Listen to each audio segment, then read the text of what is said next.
주사 한 방에 15kg가 빠지는 약이 있다? 일론 머스크의 체중 감량 비밀로도 알려지면서 미국을 휩쓴 비만 치료제가 있습니다. 그 정체는 바로 위고비인데요. 어마무시한 가격에도 없어서 못 구한다는 신약, 과연 무엇이길래 이렇게 핫한 걸까요? 체중 감량의 키포인트가 되는 호르몬은 GLP-1입니다. 위고비가 바로 GLP-1 유사체 호르몬인데요. 세마글루타이드라는 성분이죠. 우리가 음식을 먹어서 혈당이 올라갈 때 장에서 분비되는 인크레틴 호르몬입니다. 인슐린 분비를 증가시키고 글루카곤 분비를 감소시키는 효과가 있어요. 위장관 운동을 늦춰서 포만감을 오래 느끼도록 도와주고 식욕 중추에도 작용하여 적은 양을 먹어도 만족감을 느끼게 하고 이를 통해 식욕을 억제시키게 됩니다. 위고비는 165시간의 긴 작용 시간을 갖고 있어요. 그래서 일주일에 한 번만 투약해도 최대 15%의 체중 감량 효과가 있고 혈당 의존적으로 인슐린을 분비하기 때문에 저혈당 위험이 낮습니다. 당뇨병은 없지만 과체중 또는 비만 환자에서 뇌졸중이나 심장마비 등의 심혈관 사건 발생 위험을 20% 가까이 감소시킨 것으로 나타났습니다. 그리고 비만인 신부전 환자의 증상 개선과 체중 감량 효과도 최근 연구에서 확인되었고 술이나 담배에 대한 중독 증상까지 완화시키는 효과가 있다고 보고된 약이죠. 위고비의 적응증은 초기의 체질량 지수, BMI라고 하죠. 30 이상인 비만 환자, BMI가 27 이상 30 미만인 과체중 환자에서 한 가지 이상의 체중 관련 동반 질환이 있는 경우에도 사용이 가능합니다. 일주일에 한 번 복부나 대퇴부, 성안 등에 피하로 주사하면 되는데요. 약의 종류가 총 5가지가 있어요. 초기 용량은 모두 0.25mg부터 주 1회 시작해서 보통 4주 간격으로 증량해서 부작용이 없다면 16주 동안 유지 용량인 2.4mg까지 단계적으로 증량하면 됩니다. 근데 약을 사용하는데 3개월 이내 적어도 5% 이상의 유의한 체중 감소가 없다면 투약을 중지하면 됩니다. 당뇨병이 없는 과체중과 비만인 환자 1961명을 대상으로 한 다국가 임상연구에서 위고비를 68주간 투약했을 때 평균 14.9%의 체중 감량 효과가 있었다는 보고입니다.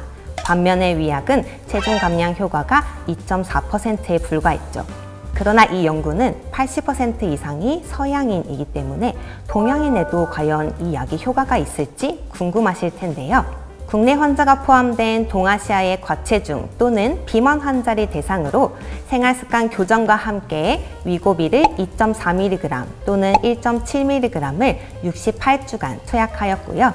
그 결과로 각각 82.9%, 72.4%에서 5% 이상의 유의한 체중 감소 효과를 확인할 수 있었습니다. 위고비는 왜 주목을 받을까요? 현재까지 장기 사용이 가능하다고 알려진 비만 약제 중에서 가장 체중 감량 효과가 크기 때문입니다. 우리나라에서 현재 장기 사용이 가능한 비만 약제는 제니칼, 큐시미아, 콘트라브, 삭센다 뿐인데요. 큐시미아, 콘트라브, 삭센다는 1년간 약물 사용 시 체중 감소가 8에서 9% 정도 있는데요. 위고비는 그보다 큰 15%의 체중 감량 효과를 보여주고 있죠. 현재 우리나라에서 선풍적인 인기를 끌고 있는 다이어트 주사제로 삭센다가 있는데요. 둘 다 GLP-1 유사체로 성분은 동일합니다. 그러나 체중 감량 효과가 위고비가 훨씬 큽니다. 삭센다는 한 번 투약하면 13시간 정도 유지되고요. 위고비는 165시간 정도 유지됩니다. 그렇기 때문에 삭센다는 매일매일 투약해야 하고요. 약물 효과를 위해서 위고비는 일주일에 한 번만 투약해도 됩니다. 또 다른 다이어트 신약으로 20% 이상의 체중 감량을 보인 약물이 있는데요. 이것은 비만 수술과 맞먹는 성적입니다. 바로 마운자로인데요. 작년에 FDA 승인을 받은 당뇨병 치료제입니다. 더제파타이드라는 성분으로 인크레틴 호르몬인 GIP와 GLP-1 수용체를 모두 활성화시키는 약물인데요. 혈당 강화와 체중 감소 효과를 입증했습니다. 하지만 아직은 비만약으로 승인되지 않았기 때문에 오프 라벨로 미국에서 사용 중에 있어요. 위고비보다 더 높은 체중 감소를 보였기 때문에 비만 시장에서 게임 체인저로 각광받고 있습니다.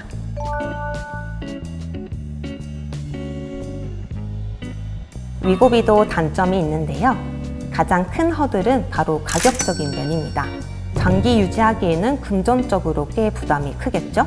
그리고 6개월 이상 투약해야 다이어트 효과가 나타나는데 투약을 중단하면 바로 요요 현상이 일어납니다.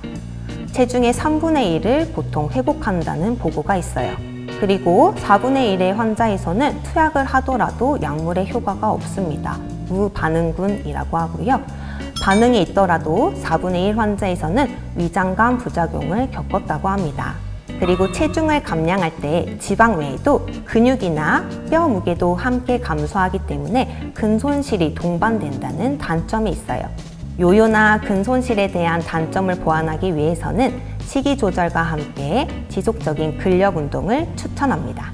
구토나 메스꺼움, 변비나 설사 등의 위장관 증상이 가장 흔합니다. 일주일에 한 번 투약하니까 내가 위장 장애가 심해요. 증량했는데 너무 메스꺼워요. 그걸 일주일간 겪어야 됩니다. 아, 끔찍하죠.